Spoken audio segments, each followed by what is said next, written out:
दर्शकों, त्रेता युग से द्वापर युग और फिर कलयुग में सिंधु घाटी सभ्यता मौर्य काल का उद्भव, राम प्यारी गुर्जर और स्वराज के नायक छत्रपति शिवाजी। प्रिय दर्शकों, पता ही नहीं चला आपके साथ इस लंबे सफर में हम अंतिम पड़ाव पर कब पहुंच गए। देवियों और सज्जनों, महान क्रांतिकारी एवं सुप्रसिद्ध उपन्यासकार बंकिम चंद्र चट्टोपाध्याय द्वारा रचित उपन्यास आनंद मठ कोई काल्पनिक घटना नहीं, वरन 1770 के दशक में उत्तरी बंगाल में साधु सन्यासियों द्वारा अंग्रेजों के खिलाफ एक सशस्त्र विद्रोह था। प्रिय दर्शकों, गिरी समुदाय द्वारा प्रारंभिक रूप से शुरू हुई ये क्रांति धीरे धीरे समूचे बंगाल में फैल गई।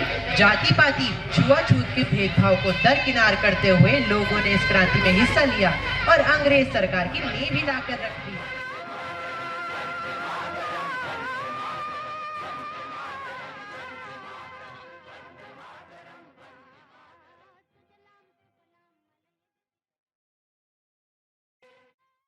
प्रणाम गुरुजी। हम साधु सन्यासी लोग हैं, हमारा मोह माया से कोई लेना देना नहीं, किंतु यदि हमारी मातृभूमि पर कोई आँच आती है तो हम शस्त्र उठाएंगे। एक देशभक्त होने के नाते हम शस्त्र उठाएंगे। जी गुरुजी, मैं आपको वचन देता हूँ कि अपने प्राणों की आहुति तक ये हाथ शस्त्र का साथ नहीं छोड़ेगी। आप आशीर्वाद दीजिए। वंदे मातरम, वंदे मातरम, वंदे मातरम, वंदे मातरम।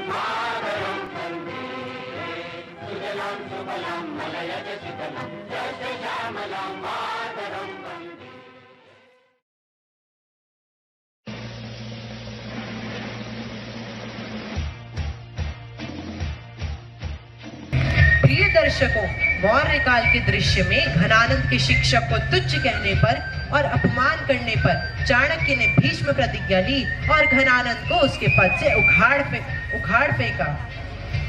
प्रिय दर्शकों, साधु सन्यासियों द्वारा ये क्रांति इतिहास में एक मिसाल बनी। इसके बाद पूरे देश में क्रांति की एक लहर सभी ओर फैल गई। 1857 की सशस्त्र क्रांति के नायक मंगल पांडे बने तो सुभाष चंद्र बोस के स्वाधीनता के सपने को पंख मिले आजाद हिंद फौज से।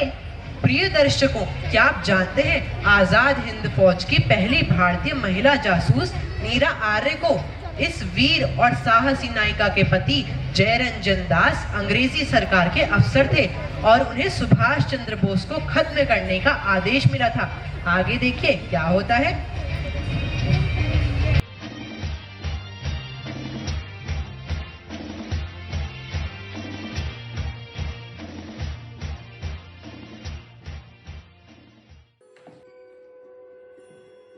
बोस, आज तुम्हें कोई नहीं बचा पाएगा। बंदूक नीचे फेंक दो, अपने ही देश के दुश्मन मत बनो। नीरा, तुम हट जाओ बीच से।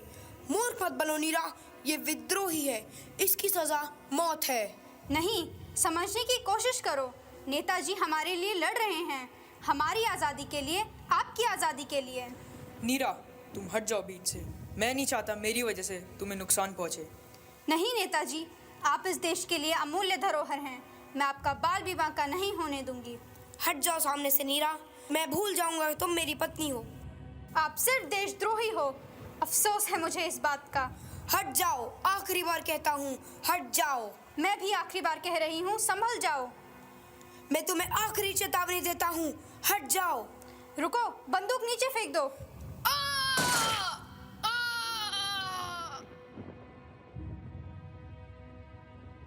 नीरा, ये तुमने क्या किया? वो तुम्हारा पति था और तुमने उन्हें मार डाला।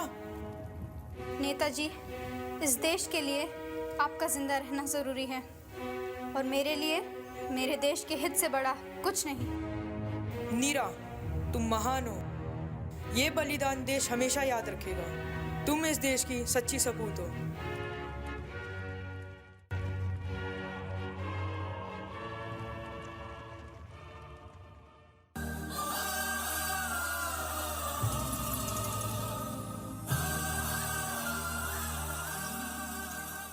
नीरा आर्य को गिरफ्तार कर लिया गया।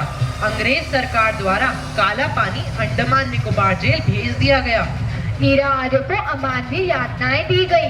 समय बीता, देश आजाद हुआ, कैदी आजाद हुए और मीरा आर्य भी, लेकिन उसने कभी कोई शिकायत नहीं की, क्योंकि उसने जो सपना आजादी का देखा था वो पूरा हो चुका था।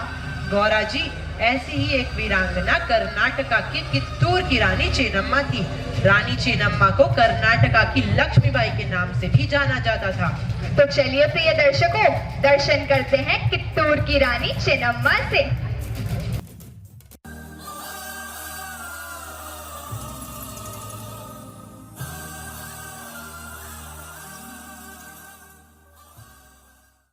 रानी चेन्नम्मा की जय हो।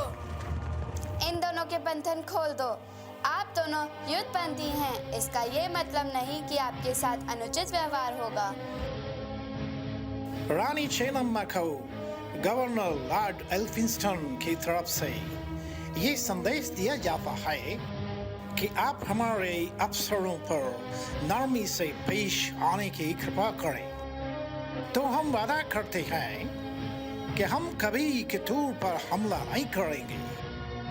अंग्रेज सरकार आपके इस रहमदिली के लिए शुक्रगुजार रहेगी। East India company. यदि ऐसा है तो हमें कोई ऐतराज नहीं। हम भी शांति चाहते हैं, युद्ध नहीं। इन्हें आज़ाद कर दो। आप दोनों अपनी सरकार से जाकर कहिए, हम जियो और जीने दो के सिद्धांत पर विश्वास करते हैं और आपकी सरकार से भी ऐसी ही व्यवहार की उम्मीद करते हैं। रानी जी, आप ग्रेट हो। आपका जय हो। रानी चेन्नम्मा की जय।